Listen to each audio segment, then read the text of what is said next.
Good morning, everyone. My name is MightyStream. Today is October 3rd. I'm going to do your Just for Today in a meditation. I'm brought to you by Hope Through Navigation, and this is our Hood Recovery Services. If you need to reach me, feel free to do so at recoveryofhope21@gmail.com. Let's go ahead and get into the meditation. All right. It is entitled Losing Self-Will, October 3rd. Our egos, once so large and dominant, now take a back seat because we are in harmony with the loving God. We feel that we lead richer, happier, and much fuller lives when we lose self-will. Basic text, page 105. Addiction and self-will go hand in hand. The unmanageability that we admitted to in step 1 was as much a product of our self-will as it was of our chronic drug use. And today, living on self-will can make our lives just as unmanageable as they were when we were using. When our ideals, our desires, our demands take first place in our lives, we find ourselves in constant conflict with everyone and everything around us. Self-will reflects our reliance on ego.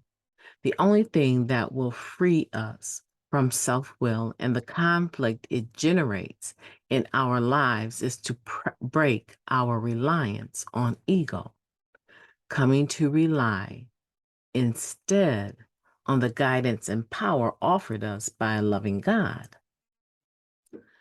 We are taught to consult spiritual principles, not our selfish desires, in making our decisions. We are taught to seek guidance from a higher power, one with a larger vision of things than our own. In doing this, we find ourselves meshing more and more easily with the order of things around us. No longer do we exclude ourselves from the flow of life. We become a part of it and discover the fullness of what recovery has to offer. I have to move this. Just for today. Yeah, now I can see. Just for today, I seek freedom from ego and the conflicts generated by self-will. I will try to improve my conscious contact with the God of my understanding, seeking the guidance and power I need to live in harmony with my world. Let's take a moment of silence, followed by the we version of the Serenity Prayer, and then we'll unpack this a little bit. Moment of silence now.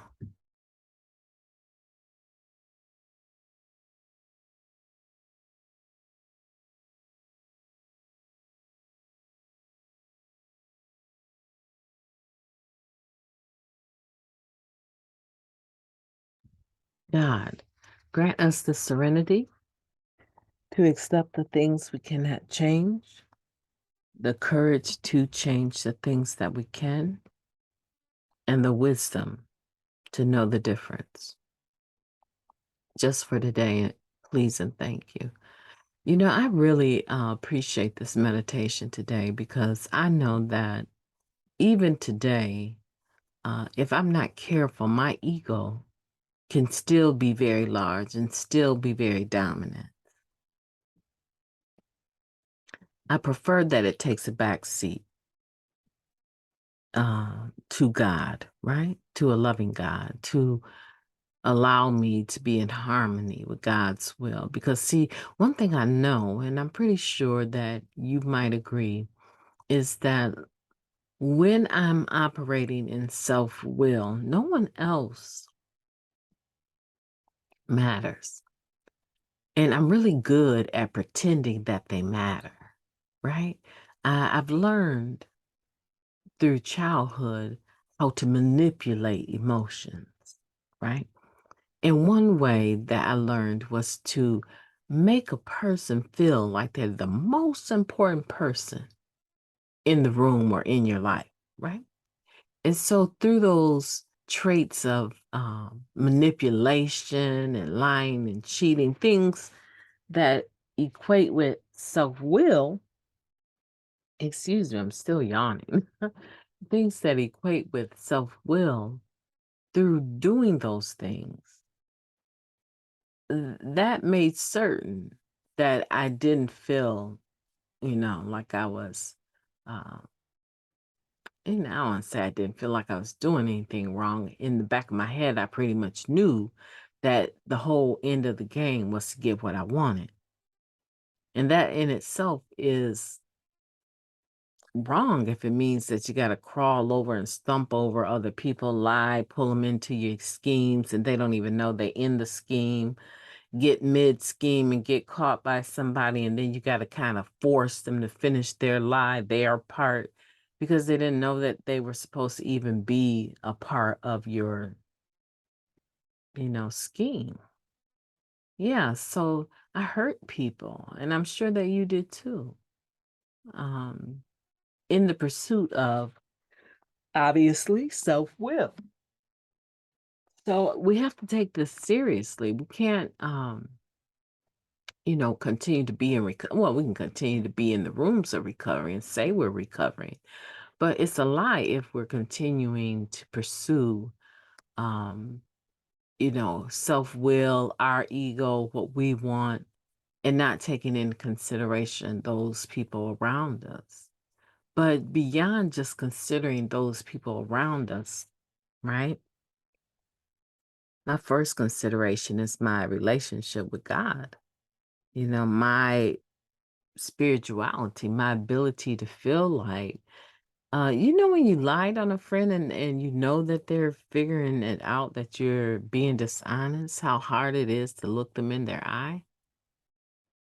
Oh, I got so many stories I could tell, but I don't have the time to tell them all today. But it's kind of like that with me and my God. It's like I know when I have done something to cause injury, not just to the relationship, but I want to put it in this way. I know that I've done something to make other people reconsider whether or not God is worth believing in. And I know that sounds heavy. But when I claim that I have a higher power, and if you see my vehicle, it's full of things that would indicate that this is a woman that believes in a higher power. When I'm driving and I have road rage, I'm very cognizant that they're reading these things on my car and then they're thinking something different. Like, really? She believe in God that much and she's driving like that? So, not all the time, but a lot of the time, I do things like with all the traffic backed up, I let people in. I let them cut. I let them get in, even though I know they seen this long line almost half a mile behind us. But for some reason, they're distracted and they get all the way to the front, assuming that someone's going to allow them to get in. Now, there's sometimes I don't, because I too am in a hurry to get to where I'm going. But a lot of times I make myself intentionally do the things that are opposite of self-will, opposite of ego. I don't use them as a measuring stick about my relationship with God necessarily, but I just believe that when I'm in harmony with God, I'm I'm doing things that are more apt to communicate that God is caring and loving, and that through me, God is also caring and loving. And that's all this is all about, is losing your self-will and finding your God will. Because when you do so, things seem to go a lot smoother. There seems to be a lot less confusion and conflict in your psyche about who you really are, what you're really doing. There's not that internal conflict and those automatic negative thoughts that you have. They can be there, but they don't make as much noise. So I'm able to quiet the part of me that is self-condemning, um, angry, manipulative, willing to lie, willing to cheat. I'm able to calm all of that down just by intentionally saying today, I'm not pursuing my will. I'm pursuing God's will. My true will is God's will. I know you guys in recovery have heard that from the basic text. So that's what I want for you today. I want you to seek freedom from your ego and all of the conflicts. I'm so glad to see that word because that's really what it generates. It makes conflicts within your spirit. And when those conflicts begin, they're like little tiny cracks in your foundation. And if you don't notice them before long, something comes along and is able to use that little tiny crack of self-will and ego and pry it apart and make it until it's a full-blown disruption and demolition of your foundation of recovery. I couldn't have put that that had to be God. But that's what that comes down to. And I don't want that for you. So today, I challenge you to slow down so that you are able to observe. See, there's a way to be meditative in everyday living, right? I want you to be meditative in the way that you go about your life, your lifestyle. Because if you're meditative and you slow down internally, you're able to watch how those, you heard that song sitting by the dock of the bay, watching the tides roll in and watching them roll away, right? So if you are meditative in your day-to-day lifestyle and you slow down, you're able to watch as those good thoughts and those bad thoughts, those mannerisms that you picked out from your step 4, 5, 6, and 7, you're able to watch them come in, and you're able to send those that you know you don't want a part of back out to sea. And you're able to allow the ones that are positive and healthy in universal love and goodwill, you're able to allow those to spend time within your being, within your soul. And the conflict has less opportunity to come to you. My name is MightyStream, and I've enjoyed talking to you today. And I am going to be talking to you shortly with the other meditation. But in the meantime, I want you to go about your day and have a beautiful day on purpose.